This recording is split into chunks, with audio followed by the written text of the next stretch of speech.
aussi ça, c'est clément, les températures sont clémentes. Donc oui, je vous explique, Emmanuel est depuis la Normandie, la Haute-Normandie précisément. Alors aujourd'hui, tu es où? Tu as l'air d'être à la maison. Oui, aujourd'hui, je suis resté à la maison. Oui, oui, oui. Pas mal de Ouais. choses à faire. Et puis, du coup, ben, je me suis dit pourquoi pas. Je propose déjà des cours qui s'appellent Doing dans ma cuisine. Donc, je prolonge le cadre. Il est assez d'actualité du coup pour pouvoir pratiquer aussi après 18 heures.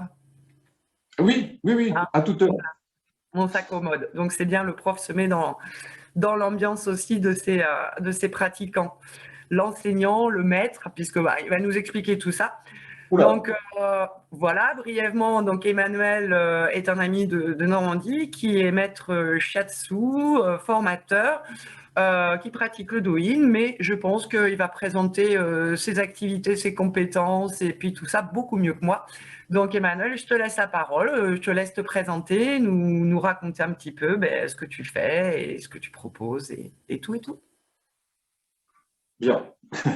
Euh, alors moi, donc, je suis Emmanuel Fauque. Je pratique le shiatsu et le doin à Rouen depuis 2003. Donc j'ai un cabinet pour les séances individuelles et puis je fais des formations donc pour les personnes qui souhaitent apprendre le shiatsu, que ce soit pour le loisir ou bien en faire éventuellement un métier.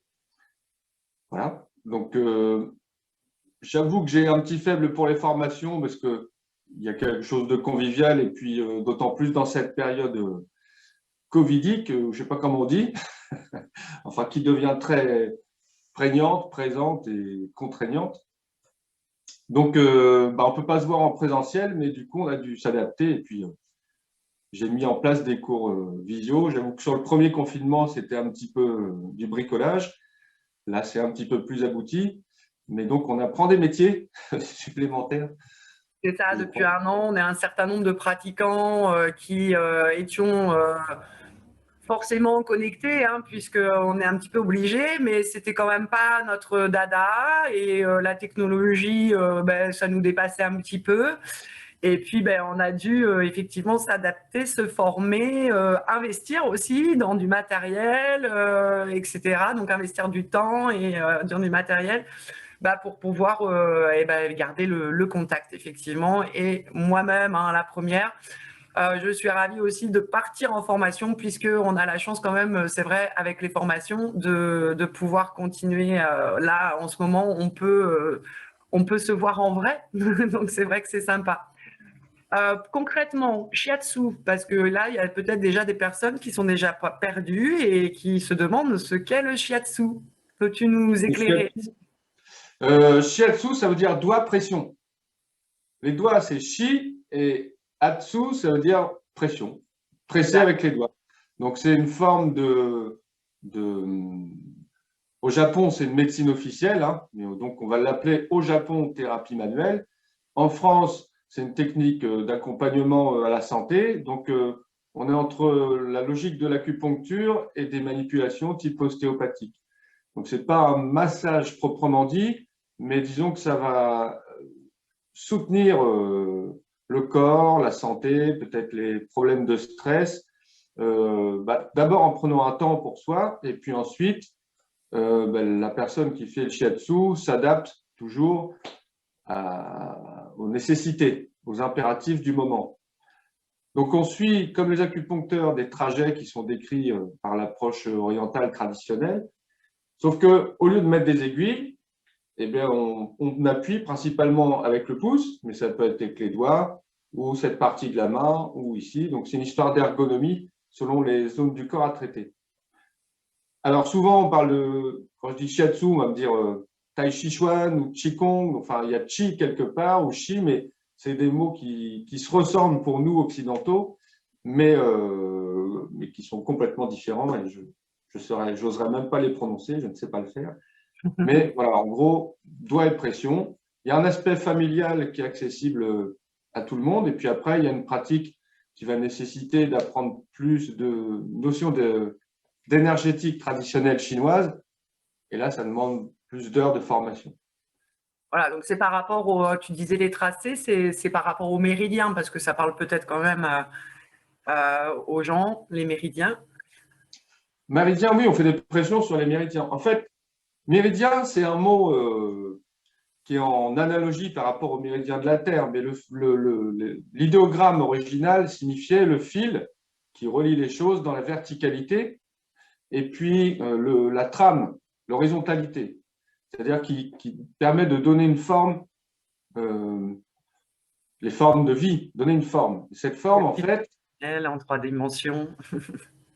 alors elle est en 3 dimensions, mais l'idée du shiatsu, c'est de permettre à cette énergie qui circule, c'est l'idée d'un mouvement, d'une circulation qui permet d'animer, euh, et cette énergie tend à maintenir la forme, le corps, la vie, dans sa forme. Donc tous les jours, on mange, on bouge, etc., on respire. Ça, c'est la physiologie, mais la vitalité qui se déploie dans le corps, c'est précisément cette énergie. Donc le shiatsu peut aider, comme d'autres disciplines, à venir soulager des blocages qui freinent cette circulation et donc qui freinent l'animation de vie. Donc c'est un concept un peu particulier pour nous qui ne sommes pas orientaux, mais c'est une histoire de physique et de vitalité, de potentialité et de vitalité. Le corps est une potentialité et l'énergie anime, met en mouvement cette potentialité. Ça Voilà, va? non, ça va éclaircir certaines personnes qui se disent mais pourquoi elle a invité Emmanuel? Parce que ben voilà, hein, comme vous l'entendez, comme vous le présente Emmanuel, ben, et les personnes qui me suivent et qui savent, qui connaissent mon engouement pour le système facial, le fascia, ben, on retrouve donc un chemin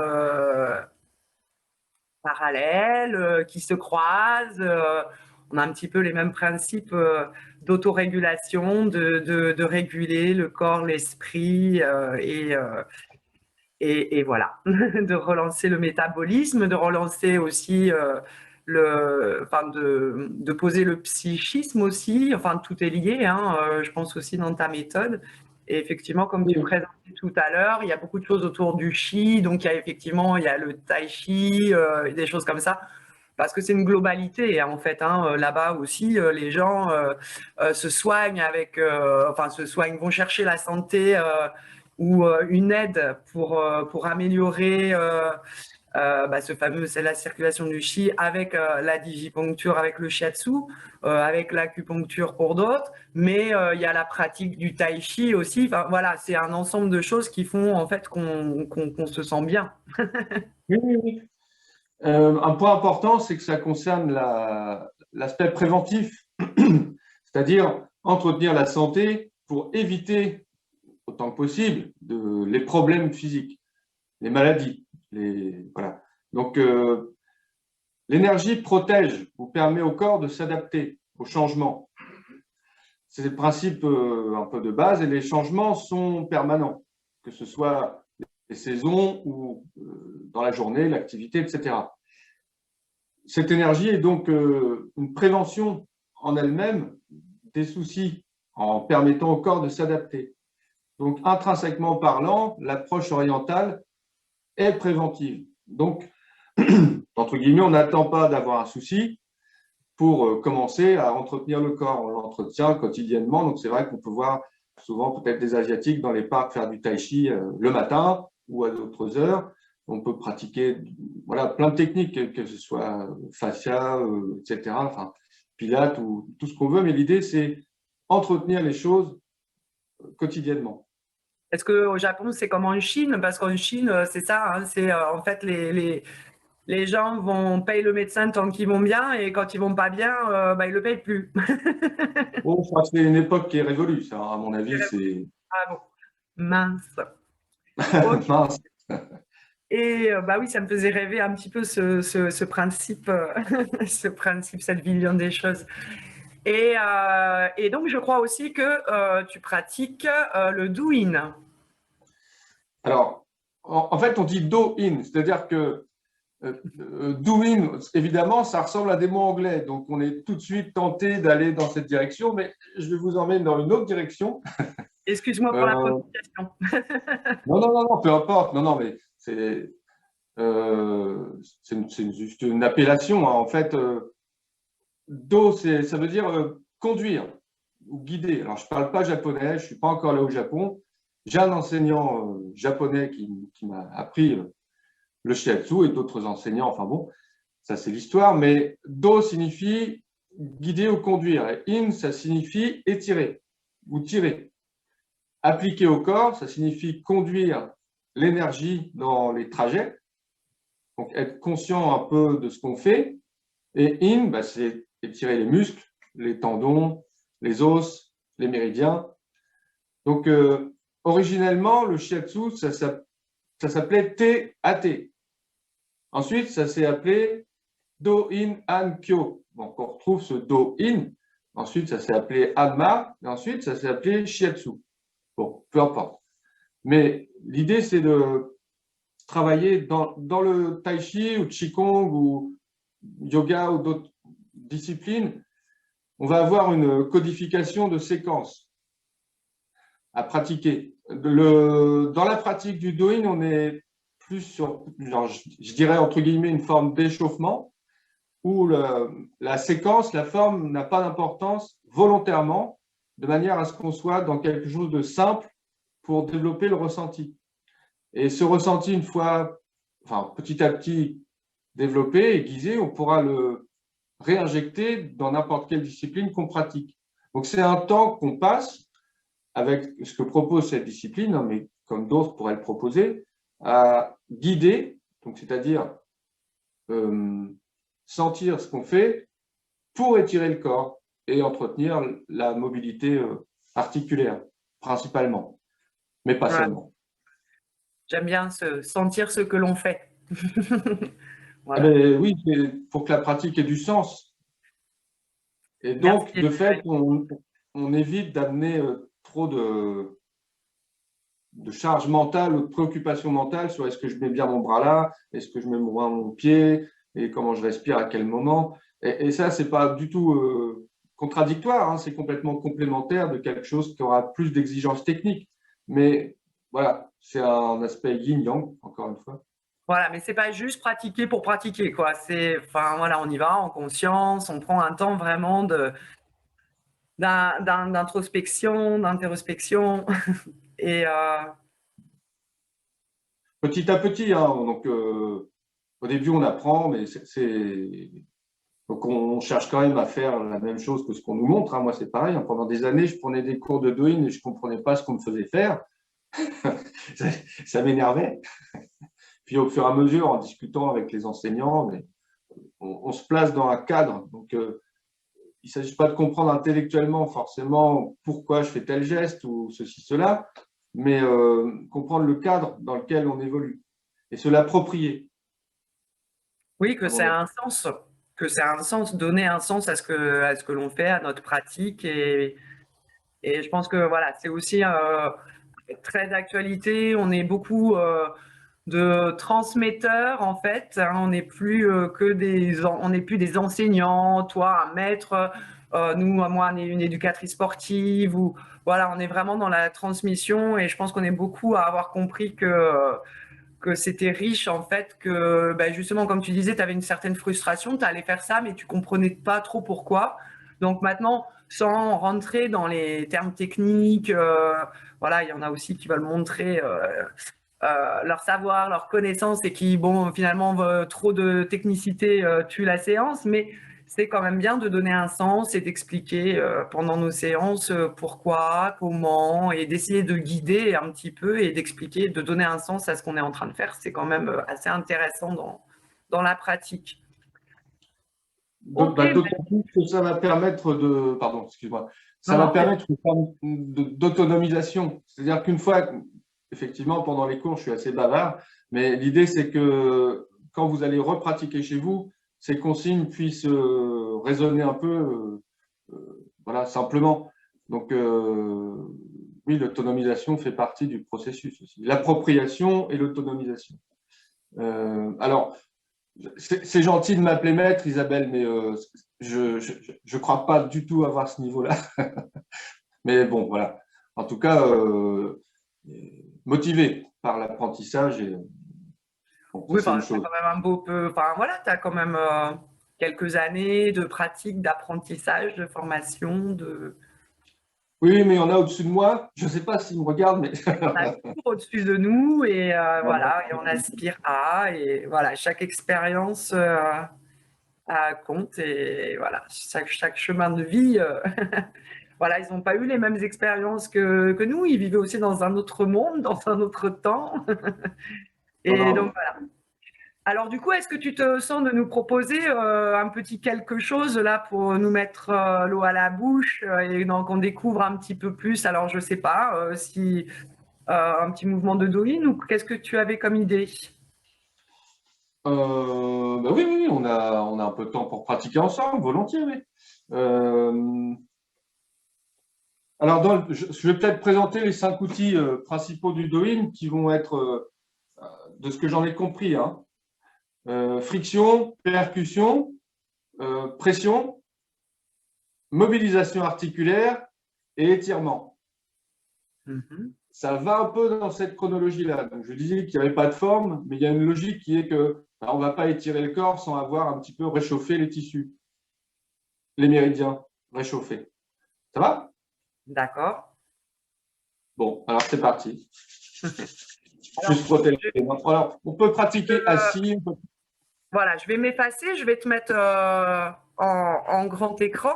Ah non, reste avec moi, ne te casse pas, reste avec. Viens pratiquer. Oui, je vais pratiquer, oui, oui, tout à fait. Non, Bon, alors je nous laisse en duo alors. non, comme tu veux, comme tu veux. Mais Donc on c'est reste pas... assis, on se met debout, on reste assis.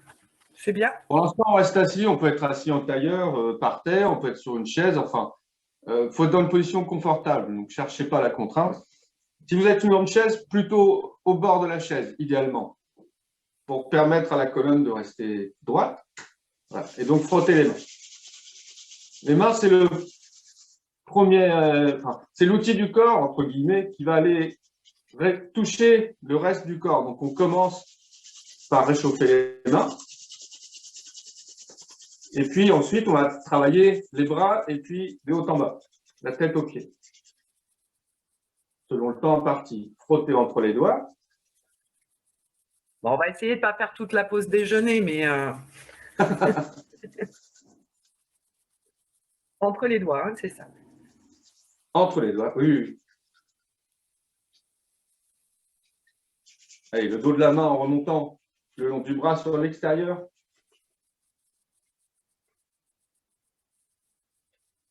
Jusqu'au trapèze, si vous avez besoin, bah, vous vous aidez. Hein. Le Douyin, c'est savoir s'aider, donc aidez-vous. Et puis redescendez sur l'intérieur du bras. Alors, on n'a pas le temps de décrire hein, tous les trajets de méridiens, mais en gros, à l'intérieur du bras, on va parler de méridien yin, et puis à l'extérieur, les méridiens yang. Voilà. Ça, on développera plus tard. L'autre bras. Alors, je vais un peu vite, hein, mais si vous faites chez vous, l'idée, c'est de sentir, bah, ici, il y a plus besoin, ou ici, ça va. Donc, en fait, on dit qu'on diagnostique, si je puis dire, et qu'on traite en même temps. Adapter l'action pour faire comme d'habitude, hein, ou quand Donc il on y aura le s'étire de replay, manière... on trouvera le replay, ce sera aussi sur YouTube, etc. Donc ils auront le loisir de reprendre ça D'accord. tranquillement.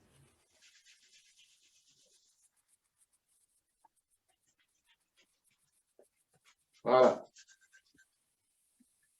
Allez, avec le bout des doigts, on va faire des percussions sur la tête.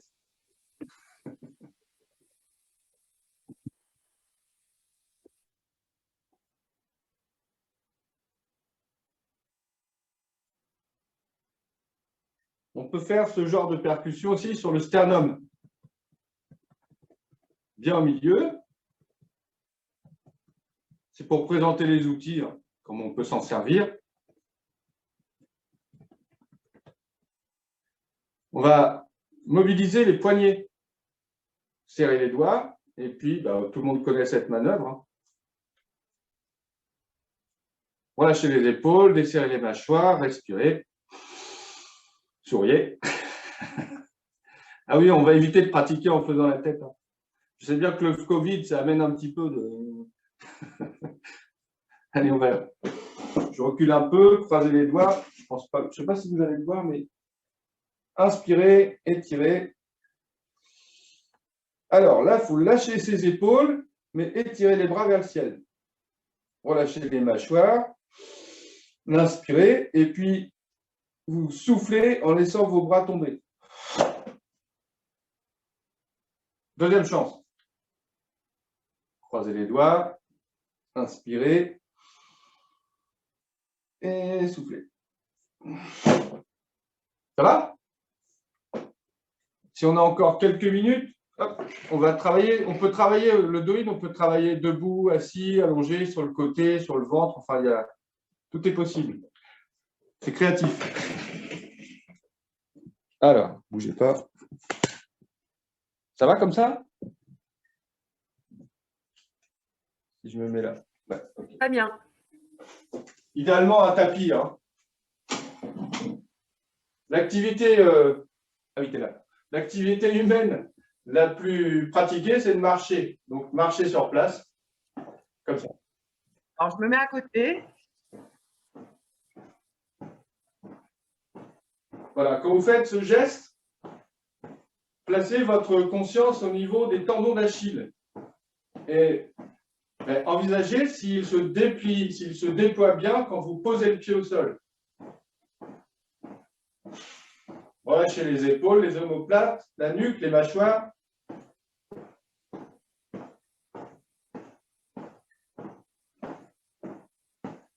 Voilà, ça c'est ce genre de geste, hein. Simple, bougez, respirez. OK? Une autre approche qui peut être intéressante dans le do-in, c'est de comparer. Voilà, on vient de marcher.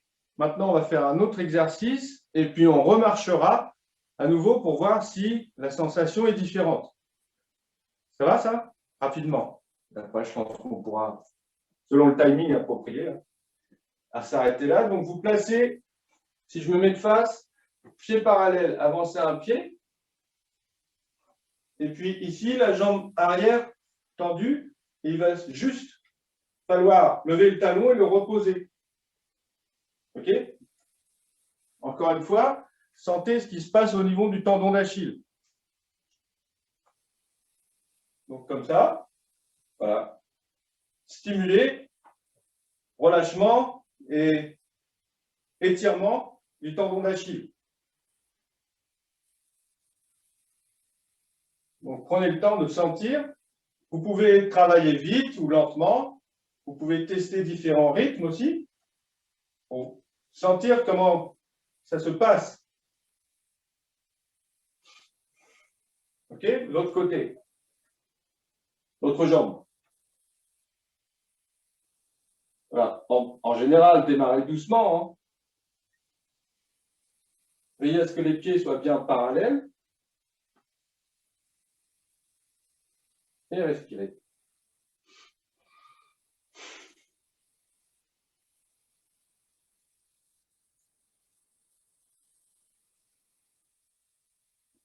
Voilà. Ça va? Revenir au centre. Très bien. À nouveau, marcher sur place. Et puis, essayez de sentir si la mobilité au niveau du tendon d'Achille a changé ou pas. Il n'y a pas d'exigence. Hein. Mais en tout cas, placez votre attention sur cette partie du pied fondamentale pour marcher correctement ou aisément.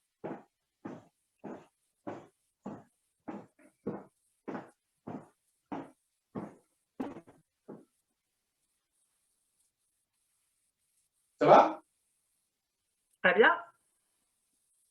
Allez, tu as encore un petit exercice, si tu veux. Encore un? Ah, mais non, mais après, sinon, on est pas mal. Hein. On est pas mal. Il est déjà 13 heures passées. Comme tu veux. Oui. Allez, un dernier aspect qui peut intéresser, disons, les méridiens proprement dit, on parle d'une technique qui s'appelle Mako-O. Mako-O, on le développera plus tard, mais ça consiste à étirer les méridiens selon des postures qui vont traiter à chaque fois une paire de méridiens. Donc, en gros, il y a 6 mouvements. C'est plus compliqué que ça, mais voilà. Et souvent, on les travaille dans un ordre précis. Aujourd'hui, on n'a pas le temps de faire ça. Mais ce qui peut être intéressant, là, c'est de travailler l'étirement du méridien de la saison qui arrive ou qui est déjà là, c'est-à-dire le printemps. Donc, ça va inclure le foie et la vésicule biliaire. C'est bon? Alors, on peut pratiquer ces étirements debout, assis, allongé. Moi, je vous propose aujourd'hui debout. Ça va? Ouais. Si tu peux, en fait, pas trop reculer ou amener ton tapis parce que quand tu recules, tu es un petit peu plus sombre. C'est fait Là, on te exprès. voit bien et quand tu t'en vas, c'est un peu plus sombre. Voilà. Voilà. Alors, écartez les pieds plus que largeur de bassin. Si vous êtes très souple, ben vous allez être très bas. Si vous êtes peu souple, vous descendez. Voilà. L'idée, c'est de mettre en tension une sensation qui ne soit pas contraignante, mais vous sentez que ça stimule, ça sollicite l'étirement des tissus. Ça va? Amenez les mains au niveau des oreilles. Et puis, alors là, il faudra que je baisse. Hein, je ne sais pas si vous allez voir. Ça devrait aller. L'idée, c'est d'aller pencher, okay, fléchir un genou, et dans le même temps, vous allez tourner pour aller regarder le gros orteil de la jambe qui est étirée. OK? Donc, descendez.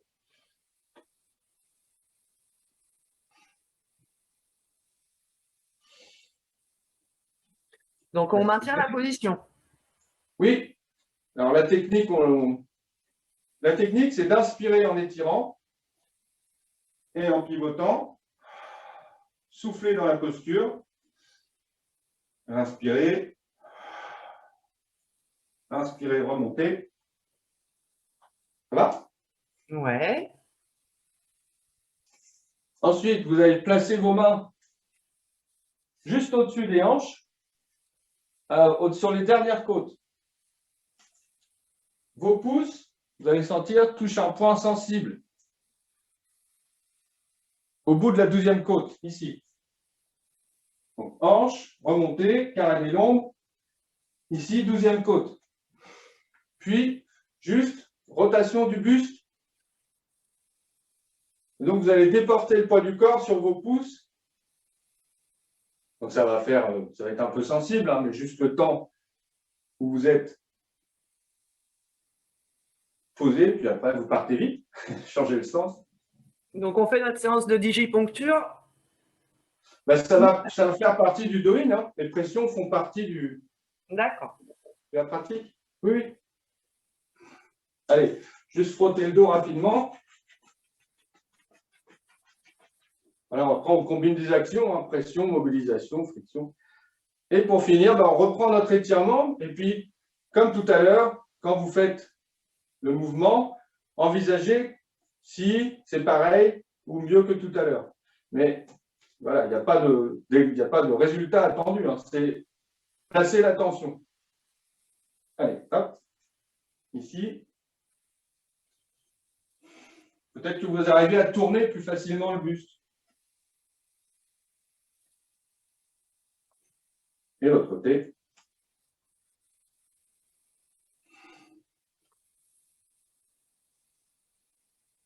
Et du coup, peut-être que vous sentez aussi si d'autres zones restent bloquées. Donc, on va chercher à comprendre, sentir l'état vraiment du mouvement, mais en même temps, voir comment les choses se sont adaptées. Et donc, on va avoir une forme d'indicateur de la manière dont l'énergie circule quand la mobilité est améliorée. Voilà, en gros, le principe du doing ou de ce que j'en ai compris. Ça a l'air d'être en tous les cas une chouette interprétation qui invite à vouloir en découvrir davantage.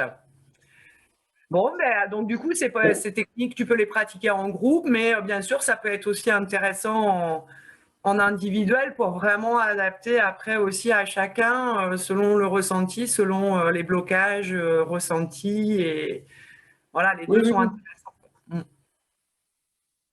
Ben, disons que sur un cours particulier, que ce soit en visio ou en présentiel, ben, on va pouvoir éventuellement aller dans un doing spécifique on pourrait imaginer de dire, bah, aujourd'hui, j'ai mal ici, et donc proposer une séance de do-in pour améliorer quelque chose qui soit bloqué.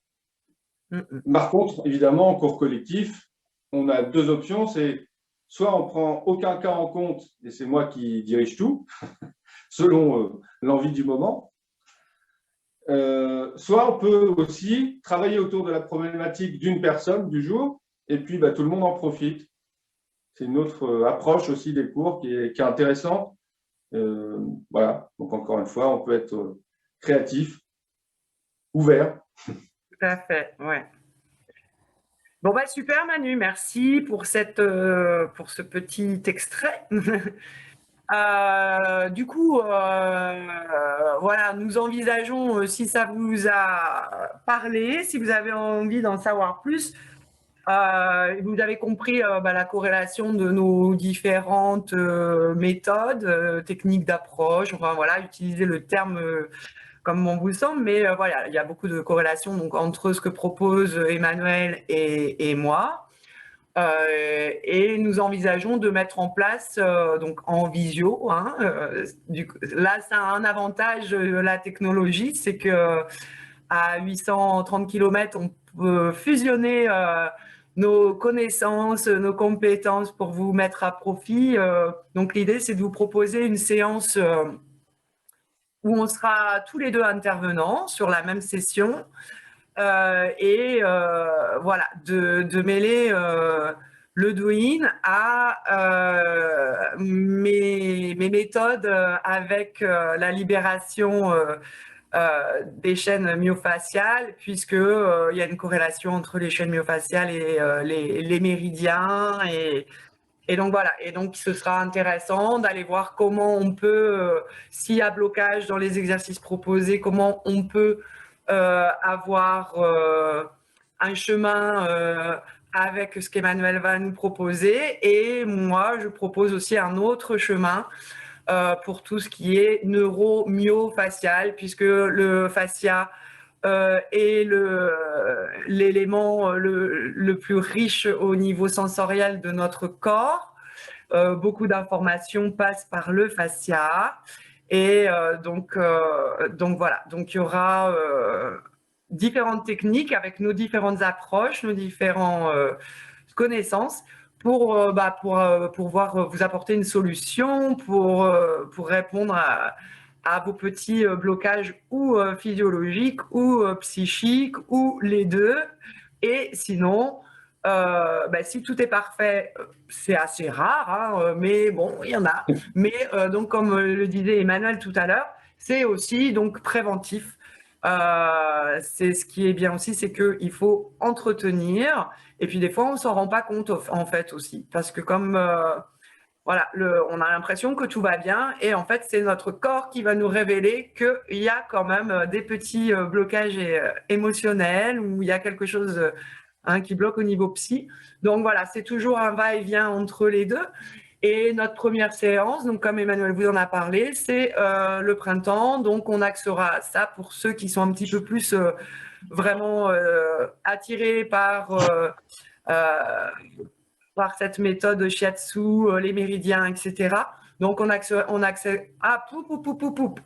Cette séance sera plus orientée effectivement avec un travail sur le méridien, donc sur les méridiens foie et vésicule biliaire pour cette première séance que nous vous proposerons en duo. Donc le temps qu'on s'organise un petit peu aussi nous de notre côté, qu'on ait votre retour, savoir ce qui vous intéresse, si c'est de le faire en live ou pas, de connaître vos disponibilités un petit peu. Donc n'hésitez pas, soit avec Emmanuel, soit avec moi, de nous dire si vous préférez faire ça en semaine, sur un week-end. Voilà, ce serait une séance d'1 h 30, hein, Emmanuel, parce qu'on est quand même deux et qu'on est tous les deux très bavards et qu'on a envie de partager plein de choses avec vous. Donc ce sera une séance d'1 h 30. Et voilà, donc on souhaiterait idéalement, alors peut-être faire cette première séance un peu découverte en amont, pour ceux qui veulent en savoir un petit peu plus, donc partir sur un format d'une demi-heure, où ce serait un petit moment pour en savoir un petit peu plus et découvrir nos deux pratiques. Et Oui. puis, si ça vous a plu, eh bien, on refera donc avec cette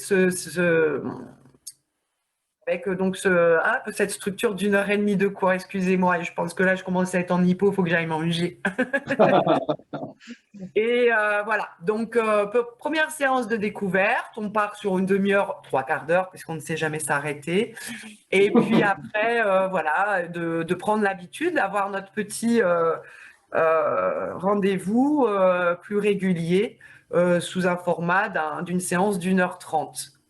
Donc voilà, on attend vos retours pour savoir aussi de quoi vous avez envie, si l'idée vous plaît. Alors sur le cours qu'on vous proposera découverte, avec Zoom, hein, on peut accueillir une centaine de 100 personnes.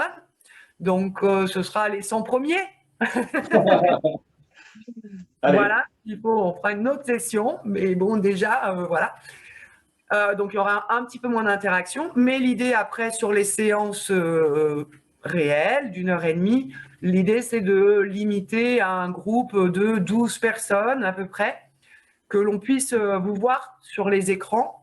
Et comme l'idée c'est le partage, c'est qu'il y a interaction entre nous. Et donc si c'est un cours avec plein de gens, plein de monde, c'est chouette hein, aussi, ça peut se faire aussi ponctuellement. Mais voilà, donc il n'y a plus cette interaction en début de séance, pendant la séance, en fin de séance. Et donc voilà, on aimerait avoir plutôt ce format de cours. Voilà, encore une fois, on attend vos retours pour savoir ce qui vous plairait à vous aussi, parce que c'est le but aussi, hein, c'est de faire quelque chose aussi pour vous. Donc voilà. Emmanuel, tu veux Oui, rajouter un petit mot, quelque chose, le mot de la fin? Donc tu nous disais que tu as ton cabinet sur Rouen, donc oui. habituellement. Si tu peux recevoir là en soins Oui, oui, d'accompagnement. actuellement, la préfecture ne m'a pas mis en fermeture administrative. Voilà, ce que Donc, tu peux pas faire, c'est les pratiques de groupe comme nous, bien sûr. ouais, Mais tu le fais du coup en cours en visio. Donc, si vous ouais. voulez, Ouais. voilà, si vous voulez vraiment spécifiquement aller vers les pratiques d'Emmanuel, vous pouvez le contacter et voir ce qu'il propose en cours en visio aussi. Et puis, tu te Bah, déplaces à domicile, tu interviens en entreprise, oui, oui, tout ça. tout ça, tout En ça. entreprise, oui, oui. En entreprise, en visio aussi, il y a des cours de Doing en visio qui sont possibles. Donc ça, c'est. Alors ça se passera pas dans ma cuisine, hein. Là, c'est vraiment l'approche artisanale, conviviale, mais qui répond aussi un peu à ce qui se passe en ce moment, c'est-à-dire qu'on est plus ou moins en télétravail ou confiné ou pas trop, on ne sait pas trop, mais on peut être amené souvent à la maison. Moi aussi, donc on joue dans le même, sur le même terrain, si je puis dire. Mm. Et ce qui est intéressant dans ces formats visio, comme on avait évoqué ensemble avec Isabelle, c'est que tout le monde est forcément d'une certaine manière en télétravail, etc. Nous, on ne va pas révolutionner les choses, mais ce qui était intéressant, c'est d'avoir des ateliers un peu dynamiques. Je crois que tu en proposes déjà aussi, toi, hein, Isabelle, mais de ne pas forcément être un enseignant en face d'autres personnes, mais d'amener une petite variante où ponctuellement, on partage le cours en deux et puis on décloisonne et puis on prend un moment de partage, voilà, ensemble, dans une De autre ambiance. partage, d'enrichissement, voilà, de découverte. Oui, oui, tout à fait, oui, oui, oui. Et puis merci de m'avoir invité aujourd'hui. Eh bien, avec plaisir, je te remercie d'avoir répondu présent. Donc, Emmanuel, à bientôt. À vous tous, à bientôt. De toute façon, vous avez tous nos coordonnées sur les différents réseaux sociaux, hein. J'ai tagué Manu parce que comme il faut, voilà, on tag. Donc, À la bombe. hein, sur les différents supports, vous retrouvez les coordonnées d'Emmanuel. Ceux qui suivent Emmanuel, vous retrouvez forcément donc aussi mes coordonnées et les différents supports sur lesquels on peut se retrouver. Et voilà, on attend un petit peu vos retours. Et puis, d'ici une semaine, on vous proposera déjà un premier Alors, ça ne veut pas dire que la séance sera dans une semaine, mais dans l'attente de vos retours, d'ici une semaine, on vous donnera un rendez-vous pour cette séance découverte. Voilà, selon un petit peu ce que vous nous aurez dit, si vous préférez ça en semaine, en journée, le soir, le week-end, voilà, on est à votre écoute.